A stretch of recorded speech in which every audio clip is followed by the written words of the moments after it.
Hello students, this is Shweta, your biology teacher. This is the time to study biology. In last lecture we discussed regarding sexual reproduction in flowering plants, and in this lecture we are going to discuss sexual reproduction in animals. Animals के अंदर sexual reproduction कैसे होता है? You know very well what is sexual reproduction. Still I'll repeat again. Sexual reproduction is the biological process in which an organism produces its progeny which is similar to itself. Sexual reproduction वो biological process है जिसमें organism अपने ही जैसे progeny यानी बच्चे को produce करता है, राइट पर इसकी कुछ कैरेक्टरिस्टिक्स यहाँ पे दी हुई हैं. जो मोस्टली ऑर्गेनिजम्स होते हैं उनमें मेल और फीमेल सेपरेट होते हैं. सेपरेट होने का मतलब अलग अलग इंडिविजुअल्स होते हैं. बहुत सारे ऑर्गेनिजम्स ऐसे भी होते हैं जो लिविंग होते हैं और जो बाइसेक्सुअल होते हैं. बाइसेक्सुअल का मतलब होता है मेल और फीमेल एक ही ऑर्गेनिज्म में, जैसे कि अर्थवॉर्म होता है. अर्थवॉर्म के अंदर मेल और फीमेल एक ही ऑर्गेनिज्म के अंदर होते हैं. लेकिन मोस्टली हायर एनिमल्स में मेल और फीमेल सेपरेट होते हैं, अलग अलग होते हैं, जैसे ह्यूमन बीइंग में होते हैं. और इसको कहा जाता है यूनिसेक्सुअल या फिर डायोशियस, और इस प्रोसेस को कहा जाता है सेक्सुअल डायमॉर्फिज्म. मैं रिपीट कर देती हूँ, सेक्सुअल डायमॉर्फिज्म वो प्रोसेस होती है जहाँ पे मेल और फीमेल इंडिविजुअल को देख के उनके अंदर डिफरेंस को पता लगाया जा सकता है कि इट इज़ मेल और it is female, because there are a lot of differences in male and female body. तो देख के पता चलता है कि it is male and it is female. That is known as sexual dimorphism, right. और unisexual और डायोशियस एक ही चीज़ होती है. यूनिसेक्सुअल और डायोशियस वो होते हैं जहाँ पे मेल और फीमेल सेपरेट इंडिविजुअल्स होते हैं, जैसे ह्यूमन बीइंग, राइट. अब यहाँ पे हम कुछ बेसिक फीचर्स पढ़ेंगे सेक्सुअल रिप्रोडक्शन के. ये मैंने आपको पहले जब डिफरेंस बताया था सेक्सुअल और एसेक्सुअल रिप्रोडक्शन के अंदर, तब भी मैंने आपको कराया था, but still in this lecture I will repeat it. Students, जो सेक्सुअल रिप्रोडक्शन होता है, सेक्सुअल रिप्रोडक्शन के अंदर बाई पेरेंटल होते हैं. बाई पेरेंटल, बाई मतलब दो, पेरेंटल मतलब पेरेंट. तो आप सबके, हम सबके दो पेरेंट होते हैं, one is mother and other is father. तो यहाँ पे दो, ठीक है, सबके मदर और फादर होते हैं. मीन्स कि मेल और फीमेल होते हैं सेक्सुअल रिप्रोडक्शन के अंदर. यहाँ पे गैमेट फॉर्मेशन होती है. सबसे बेसिक बात ये है कि यहाँ पे मेल और फीमेल गैमेट प्रोड्यूस होते हैं, ठीक है, मियोटिक डिवीजन के थ्रू. मियोटिक एक तरह का सेल डिवीजन होता है जिसके अंदर सेल का जो नंबर है वो रिड्यूस होता है. हैप्लॉइड गैमेट्स प्रोड्यूस होते हैं. ये चीज़ आपको याद रखनी है. हैप्लॉइड मतलब एन कंडीशन, 23 क्रोमोसोम्स जिसके अंदर होते हैं, राइट. दो पेरेंट होते हैं, हैप्लॉइड गैमेट्स प्रोड्यूस होते हैं. जब गैमेट्स प्रोड्यूस होते हैं तो उसके बाद उनका फ्यूजन होता है, फ्यूज होते हैं वो. This is female gamete. Egg is female gamete and sperm is male gamete. जब एग और स्पर्म फ्यूज होते हैं तो उस प्रोसेस को फर्टिलाइजेशन बोलते हैं, और जो प्रोडक्ट बनता है that is known as zygote. फिर जाइगोट का क्या होता है, डेवलपमेंट होता है, ठीक है. जब जाइगोट का डेवलपमेंट होता है तो एम्ब्रियो बनता है. फिर फर्दर वो मल्टी सेलुलर ऑर्गेनिज्म के अंदर प्रोड्यूस होता है. मल्टी सेलुलर ऑर्गेनिज्म एक फाइनल प्रोडक्ट बनता है.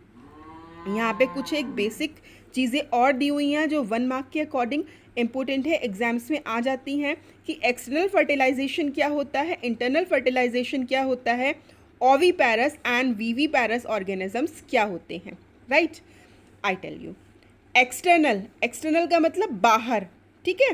तो एक्सटर्नल फर्टिलाइजेशन वो फर्टिलाइजेशन होता है जहाँ पे फर्टिलाइजेशन मतलब मेल और फीमेल सेक्स गैमेट का फ्यूजन बॉडी के बाहर होता है. एग्जाम्पल यहाँ पे मेंशन नहीं है, मैं आपको बता देती हूँ, लाइक फ्रॉग. इंटरनल फर्टिलाइजेशन वो फर्टिलाइजेशन होता है जहाँ पे फर्टिलाइजेशन बॉडी के अंदर होता है, फीमेल बॉडी के अंदर होता है, जैसे ह्यूमन बीइंग में होता है, राइट. फिर यहाँ पे बात आती है विविपेरस और ओविपेरस ऑर्गेनिज्म की. तो ओविपेरस ऑर्गेनिजम्स वो होते हैं जो एग ले करते हैं, जो एग प्रोड्यूस करते हैं. एग्जाम्पल्स यहाँ पे दिए हुए हैं, लाइक फ्रॉग, फिशेस, रेप्टाइल्स और जो ओविपेरस ऑर्गेनिजम्स होते हैं मोस्टली इनमें एक्सटर्नल फर्टिलाइजेशन होता है, ये चीज़ भी आपको ध्यान रखनी है, राइट।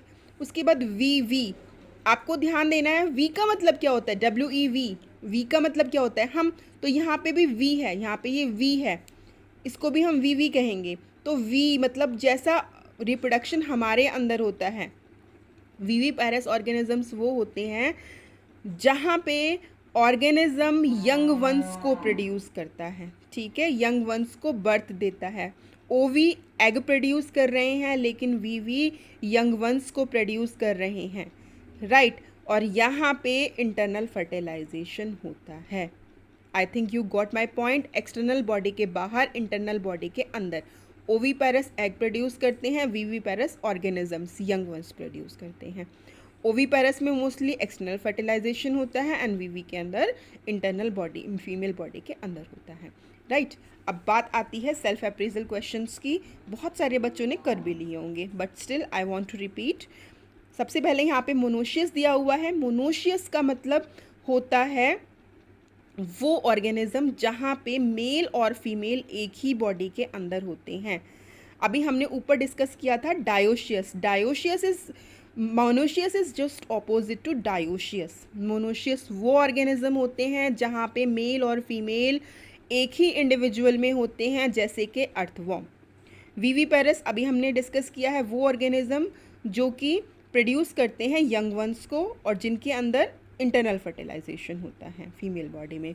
हर्माफ्रोडाइट का मतलब बाइसेक्सुअल है, जहाँ पे मेल और फीमेल ऑर्गेनिजम्स जो होते हैं वो एक ही बॉडी में होते हैं। मोनोशियस का मतलब भी यही होता है, ठीक है। मोनोशियस के अंदर भी मेल और फीमेल एक ही जगह होते हैं, हर्माफ्रोडाइट में भी मेल और फीमेल एक ही जगह होते हैं। दिस इज सेम, यहाँ पे कोई डिफरेंस नहीं है। मोनोशियस का नाम ही हर्माफ्रोडाइट होता है, राइट। फर्टिलाइजेशन वो प्रोसेस होती है बायोलॉजिकल जहाँ पे मेल और फीमेल गैमेट फ्यूज़ करते हैं। उसके बाद पॉलिनेशन आता है। पॉलिनेशन की वो प्रोसेस होती है जहाँ पे जो पोलन ग्रेन होता है, पोलन ग्रेन एंथर से स्टिग्मा के पास ट्रांसफ़र होता है, राइट। फिर बात आती है एंड्रोशियम की। तो एंड्रोशियम का दूसरा नाम स्टेमन होता है। It is mail reproductive system in case of flower. ये मेल रिप्रोडक्टिव पार्ट को रिप्रेजेंट करता है फ्लावर के अंदर। अब बात डिफरेंस की आती है, फर्टिलाइजेशन और पॉलिनेशन के अंदर क्या डिफरेंस है। फर्टिलाइजेशन मेल और फीमेल गैमेट का फ्यूजन होता है एंड पॉलिनेशन के अंदर ट्रांसफ़र होता है मेल गैमेट का, that is pollen grain from anther. Anther होता है male reproductive part to stigma, stigma होता है female reproductive part, right. External fertilisation जो बॉडी के बाहर होता है, जैसे कि फ्रॉग में।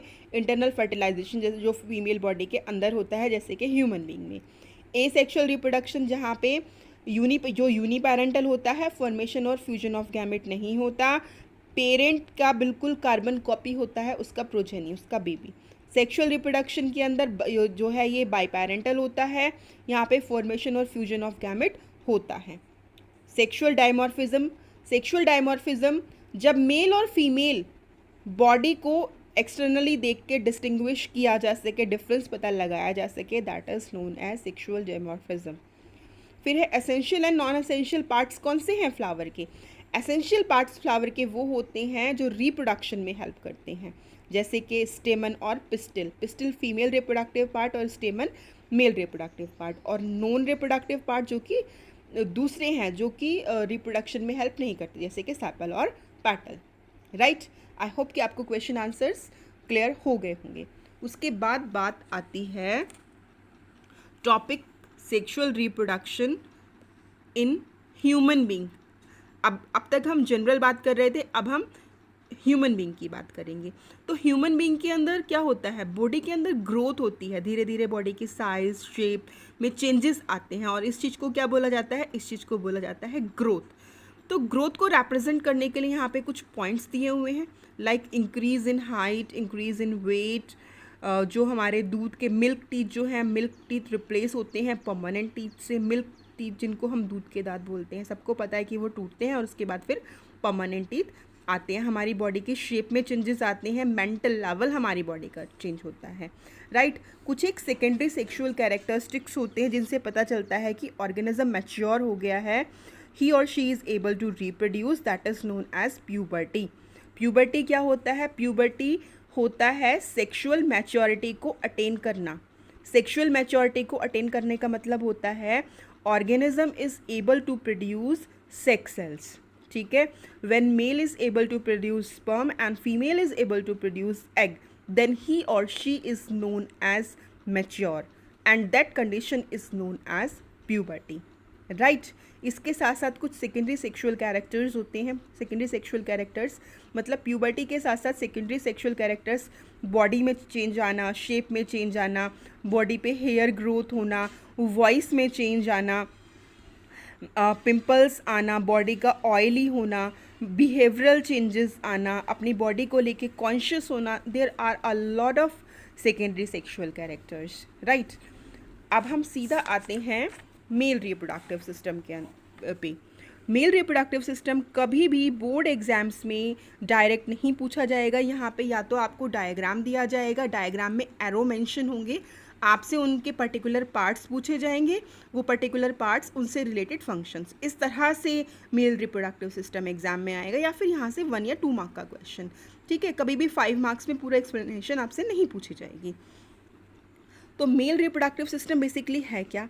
मेल रिप्रोडक्टिव सिस्टम के अंदर वो ऑर्गन्स आते हैं जो मेल गैमेट की फॉर्मेशन में, मेल गैमेट की फॉर्मेशन मतलब मेल गैमेट जो कि स्पर्म है, स्पर्म की फॉर्मेशन और उसकी ट्रांसफ़र में हेल्प करते हैं फीमेल रिप्रोडक्टिव ट्रैक्ट तक। इन दोनों को मिला के जो सिस्टम बनता है उसको मेल रिप्रोडक्टिव सिस्टम बोलते हैं। मेल रिप्रोडक्टिव सिस्टम के अंदर 2 पार्ट्स होते हैं, एसेंशियल और नॉन एसेंशियल। मैं आपको फ्लो चार्ट के थ्रू ये सारी चीज़ें समझाने वाली हूँ। देखिए यहाँ पे एक बहुत अच्छा फ्लो चार्ट हमारी बुक के अंदर दिया हुआ है कि रिप्रोडक्टिव सिस्टम जो है मैन का, इसको 2 पार्ट्स में डिवाइड किया गया है, एसेंशियल ऑर्गन और एसेसरी ऑर्गन। एसेंशियल ऑर्गन वो ऑर्गन्स होते हैं जो स्पर्म प्रोडक्शन में हेल्प करते हैं, और एसेसरी ऑर्गन्स वो ऑर्गन्स होते हैं जो सपोर्टिव रोल प्ले करते हैं, मतलब कि इनका साथ देते हैं। जैसे एक स्कूल होता है, स्कूल के अंदर प्रिंसिपल होता है और प्रिंसिपल को सपोर्ट करने के लिए वाइस प्रिंसिपल होते हैं, इंचार्जेस होते हैं, कोऑर्डिनेटर्स होते हैं। तो रिप्रोडक्टिव सिस्टम के अंदर एसेंशियल है और इसको सपोर्ट करने के लिए एसेसरी पार्ट्स हैं, ये स्पर्म का फॉर्मेशन करते हैं और ये स्पर्म के ट्रांसपोर्टेशन में, उसके नरिशमेंट में हेल्प करते हैं, ठीक है। उसके बाद हम इन्हीं पार्ट्स की डिटेल में पढ़ेंगे नीचे। सबसे पहले आएगा testis. Human male reproductive system के अंदर जो एसेंशियल पार्ट है दैट इज़ टेस्टिस। तो टेस्टिस का जो इम्पोर्टेंट पार्ट है वो है जर्म सेल की फॉर्मेशन में हेल्प करना। जर्म सेल का मतलब कि सेक्स सेल, और सेक्स सेल का मतलब sperm. There is a difference between sperm and semen. मैं आपको यहाँ पर क्लियर कर देती हूँ।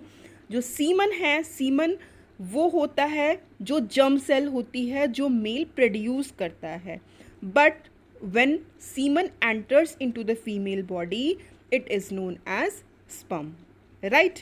तो टेस्टिस के अंदर स्पर्म का फॉर्मेशन होता है, सीमन का फॉर्मेशन होता है, और फॉर्मेशन होता है ये स्क्रोटम के अंदर। स्क्रोटम मेल बॉडी के बाहर सिचुएटेड होता है। इसका टेम्परेचर नॉर्मल टेम्परेचर से 2 और 3 डिग्री कम होता है, ठीक है। 2 और 3 डिग्री टेम्परेचर कम होने का कारण यही होता है कि यहाँ पे स्पर्म फॉर्मेशन हो रही है। इसके साथ साथ यहाँ पे एक और हार्मोन होता है जिसका नाम होता है टेस्टोस्टेरोन। टेस्टोस्टेरोन मेल बॉडी के अंदर चेंजेस लाने का काम करता है, जो कि अभी हमने पीछे डिस्कस किए थे, राइट। उसके बाद यहाँ पे बात आती है जेनाइटल डक्ट्स की। 4 जेनाइटल डक्ट्स दिए हुए हैं, ये पाइप लाइक स्ट्रक्चर्स होते हैं, आप डायग्राम में देख रहे हैं। These all are pipe like structures, right. इन पाइप लाइक स्ट्रक्चर्स का काम होता है बेसिकली स्पर्म को कैरी करना, स्पर्म को ट्रांसपोर्ट करना। सबसे पहले एपिडिडाइमिस होती है। स्क्रोटम से स्पर्म पास ऑन होते हैं एपिडिडाइमिस के पास। एपिडिडाइमिस में मैच्योरिटी को अटेन करते हैं ये। उसके बाद वैसे डेफरेंसिया के अंदर स्पर्म पास ऑन होते हैं। वैसे डेफरेंसिया कनेक्टेड होती है इजेक्यूलेटरी डक्ट से। इजेक्यूलेटरी डक्ट स्पर्म को पास ऑन करती है यूरेथ्रा को। यूरेथ्रा की एक और कैरेक्टरिस्टिक होती है, ये स्पर्म के साथ साथ यूरिन को भी पास ऑन करती है, राइट।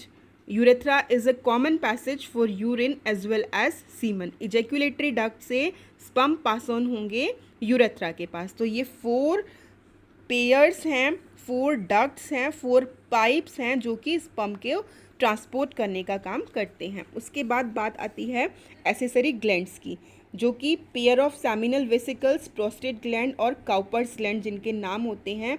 जो सेमिनल वेसिकल्स होती है, सेमिनल वेसिकल्स जो acidity of female reproductive tract को न्यूट्रलाइज करती है, इसके साथ साथ स्पर्म के ट्रांसपोर्टेशन में हेल्प करती हैं। सेमिनल वेसिकल्स बेसिकली स्पर्म के ट्रांसपोर्टेशन में हेल्प करते हैं। प्रोस्टेट ग्लैंड बेसिकली स्पर्म को नरिशमेंट प्रोवाइड करते हैं। काउपर्स ग्लैंड भी स्पर्म को नरिशमेंट प्रोवाइड करते हैं। इसके साथ साथ तीसरा पार्ट यहाँ पे आता है सपोर्टिंग ऑर्गन्स का, जो कि स्क्रोटम और पेनिस है। स्क्रोटम के अंदर स्पर्म का फॉर्मेशन होता है जिसका टेम्परेचर 2 to 3 डिग्री लोअर होता है बॉडी टेम्परेचर से, ये मैं आपको पहले भी बता चुकी हूँ। उसके बाद पेनिस है, इसका काम होता है, it's work is to do sexual intercourse, it's work is to pour semen into the female genital tract, right? I will repeat again, you have to learn this flow chart. जिस बच्चे को ये flow chart learn हो जाएगा उसको functions explain करना मुश्किल नहीं है।